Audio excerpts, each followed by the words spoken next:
কোনো সংবাদ পাইনি। এজন্য আজকে আমরা আমরা চলে আসছি এখানে মানববন্ধন করার জন্য, কিন্তু এখন পর্যন্ত আমরা কোনো আপডেট পাই নাই, যেখানে আমরা মানে খবর মানে আমাদের পক্ষে কোনো খবর পাইনি এখন পর্যন্ত। ফ্যামিলি থেকে সমাজ থেকে কি পরিমাণ হেয়পূর্ণ হচ্ছেন এরকম একটি জবের অফার থেকে বঞ্চিত হওয়ার পরে? ফ্যামিলি থেকে বলতে গেলে তো ফ্যামিলি থেকে ফ্যামিলির লোকজন, তারপরে সমাজের যেসব লোকজনের কাছে মানে মানে বিশেষ করে সমাজের আশেপাশের লোকজনের কাছ থেকে অনেক পরিমাণে একটা খারাপ একটা অবস্থার শিকার হচ্ছি। কারণ হচ্ছে মানে সবাই হয়তো ভাবতেছে যে আমরা একটা বছর ট্রেনিং করলো, কেন ওদেরকে বের করে দেওয়া হলো। মানে তারা তো সবাই সবকিছু জানে না, অনেকে তো মানে তারা তো সবাই একাডেমির বাইরে তো খবরে অবগত না আমাদের বিষয়, কিন্তু আমরা তো নিজেরাও জানি না যে আমাদের কেন বের করছে।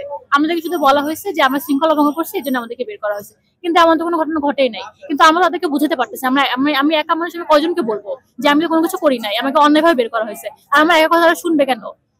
তাদেরকে আমি তো বুঝাতে পারবো না, আমি একা মানুষের এত মানুষকে বলতে পারবো না যে আমার আমার তো কোনো দোষ ছিল না।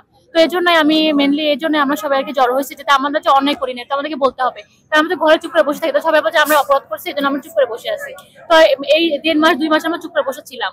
বিভিন্ন জায়গায় আমরা স্মারকলিপি জমা দিয়েছি, আইজিবি মহোদয় স্যার বরাবর আমরা অ্যাপ্লিকেশন করেছি, কিন্তু দেখেছি আমাদের রাষ্ট্রপক্ষ থেকে আমরা কোনো সারা কিছুই পাই নাই। এর জন্য বাধ্য হয়ে আমাদের রাস্তায় নামতে আসছে। আসলে আপনারা জেনে থাকবেন যে গত 5 এবং 6 তারিখে আমরা এখানে অবস্থান কর্মসূচি নিয়েছিলাম।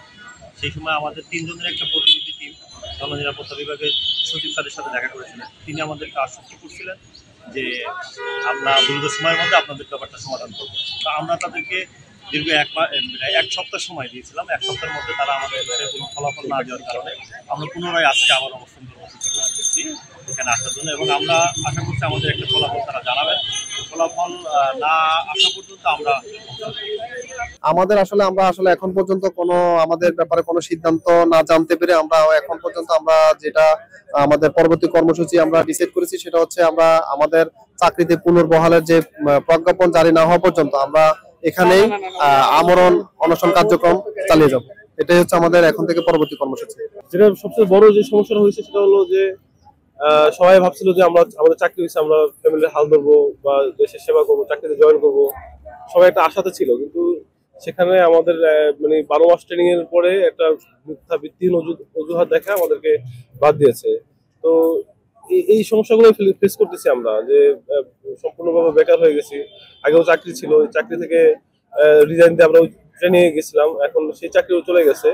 এখন সম্পূর্ণ আমরা মানসিকভাবে বিপর্যস্ত, সামাজিকভাবে প্রতিপন্ন হচ্ছি।